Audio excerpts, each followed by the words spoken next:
As history has shown, superstitions that derive from lack of understanding could lead to mass hysteria. And roughly 200 years after the infamous Salem witch trials broke out, another New England supernatural panic would arise. Only this time, it involved vampires.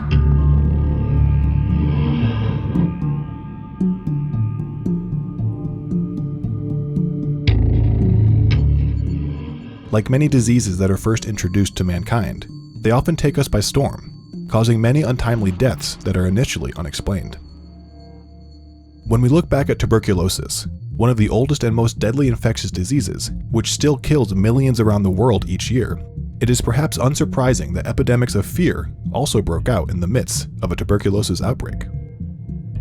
And long before science and medicine reached their current advancements, some of the characteristics of tuberculosis symptoms became associated with superstitions relating to vampires. While the existence of vampires remains debatable to some, tuberculosis, however, is undeniable. This ravaging disease, also known as consumption, led many to their graves, and then were thought to have brought some, well, back out of them. The New England lore and legend that the dead may have been feasting off the living from beyond the grave likely stemmed from a German belief of the Nachseher, a vampire-like creature that lived off the flesh and blood of humans after their death. In the United States, this ideology likely immigrated to the New World in the 1700s, along with the German soldiers who were brought in to fight in the Revolutionary War, as well as later by Slavic immigrants. During the war, Hessian German doctors employed a practice that involved exhumation, which was later part of the process for uncovering vampires, but there were also some rituals seemingly influenced by traditional Romanian practices, which would later be used as means for curing the impending vampire panic.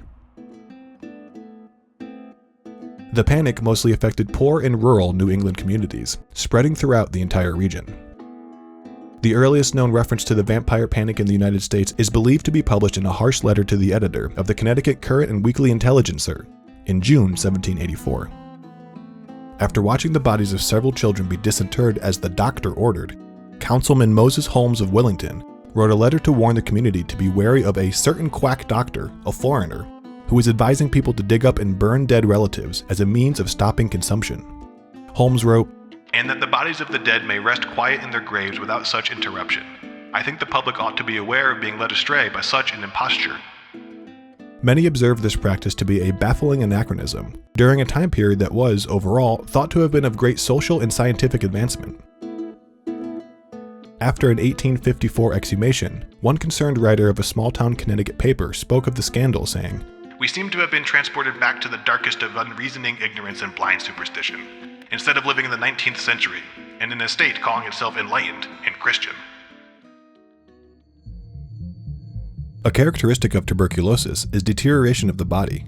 Often victims would become emaciated, to the point of seemingly being consumed by an unknown force, slowly and painfully wasting away. Victims endured high fevers and a chronic, hacking, bloody cough, progressing as if it were draining the victim's blood and life force, sometimes over the course of a few years. One description from the 1700s describes a patient saying, "The emaciated figure strikes one with terror, the forehead covered with drops of sweat, the cheeks painted with a livid crimson, the eyes sunk, the breath offensive, quick, and laborious, and the cough so incessant as to scarce allow the wretched sufferer the time to tell his complaints." At the peak of the New England vampire panics in the 1800s, tuberculosis was considered the leading cause of mortality in the Northeast and was responsible for nearly a quarter of the deaths in the region. Generally, the disease would spread throughout rural families, as one person would contract it and the other members of the family would eventually also get sick as well.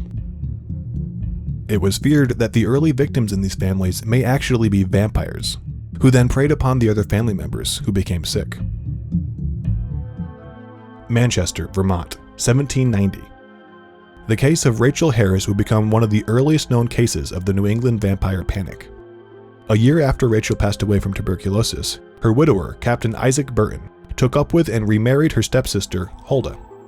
Before long, Huldah would soon show signs of consumption, leading friends and family to believe it was Rachel's vampiric vengeance from beyond the grave. In February 1793, to rid Huldah of this deadly grasp, Rachel's body was exhumed, and her liver, heart, and lungs were removed before being burned on a blacksmith's forge in front of hundreds of Manchester residents. Unfortunately, the ritual did not ease her symptoms, nor did it spare Huldah's life. She would die the following September. The people of Manchester ultimately gave up on the idea that Rachel had been a vampire. Instead, they began to claim she was a witch. Historians believe that there were probably over 100 incidents of vampiric exhumation, many of which have not yet been discovered, but one of the most notorious among these cases is that of Mercy Brown. After losing her mother, Mary Eliza, to the disease in December of 1882, her sister Mary Olive would also wither away under similar conditions. A few years later, Mercy's brother Edwin started having symptoms of consumption and retreated to Colorado Springs, where the fresh mountain air and climate was thought to improve the health of those suffering from the disease. Meanwhile, Mercy herself would also fall ill with the disease. It's believed that she may have been asymptomatic and reportedly had what was known as a galloping kind of tuberculosis, which has a tendency to be highly progressive once symptoms begin to show. Mercy would succumb to her illness in 1892, the same year that Edwin was thought to have been in remission from his ailment. However, his condition would take a turn for the worse, returning home in a dying condition. Word of the Brown family's sickness spread across town, causing many to become fearful of contracting the disease. The townspeople approached Mercy's father George with quite a theory. They claimed that George's deceased wife and 2 daughters were not actually dead at all, but rather that they had become a vampiric force living on the living tissue and blood of Edwin. The townspeople then proposed that the cure for Edwin would come by destroying the body of the woman that was causing the greatest offense. In order to do so, they needed George's permission to exhume the bodies of his perished family members, where their corpses would be checked for fresh blood in their hearts. According to the theory, the one with fresh blood would be destroyed and Edwin would be cured. Whether George bought into this or not, he had wanted to appease his neighbors and rid himself of looming speculations, so he agreed. March 17, 1892. In the absence of George, the family doctor attended the exhumation on his behalf, who would also be performing an autopsy. Joining him was a newspaper reporter ready to witness and document the ordeal. The bodies of Mary Eliza, Mary Olive, and Mercy Brown were dug up and examined. Having been buried for over a decade, the only thing left of the 2 Marys were their bones. Mercy, on the other hand, had been dead for a few winter months, and upon exhumation, was found in a fairly well-preserved state. It was then reported that Mercy's heart and liver were removed, and in cutting open the heart, clotted and decomposed blood was found. During the autopsy, the doctor also emphasized rationally that Mercy's lungs showed diffuse tuberculous germs, which did not faze the villagers at all, as they carried on with burning her heart and liver atop a nearby rock. The ashes were then fed to Edwin, which was believed to be the antidote for the ailment, but instead it did very little to spare Edwin his life. He died just 2 months later. George Brown went on to live in the same community for many years, finally passing away, not of tuberculosis, in 1922.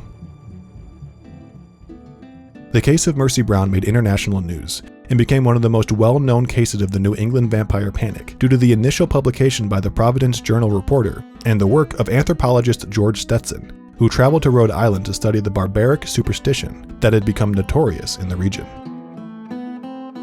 Folklorist Paul Barber believes that there is some logic behind the vampire myth that could be based in untrained observations of dead and decaying bodies.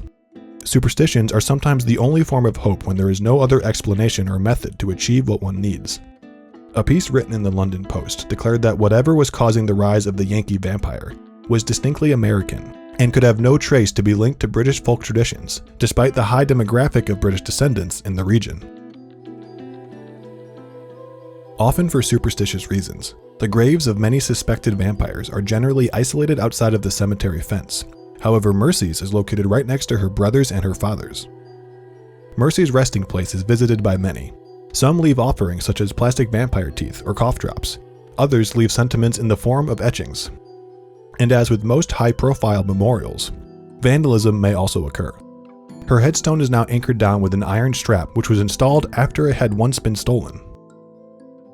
The methods and rituals that took place during a vampire exhumation varied widely by region.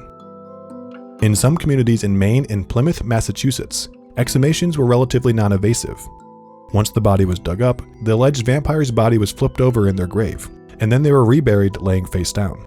Other communities in Connecticut, Rhode Island, and Vermont had settled on harsher methodology, often burning the dead person's heart and inhaling the smoke as part of the cure. While the panic may not have ended in 1892 with the Brown family, their case was one of the last documented instances of New England's vampirism.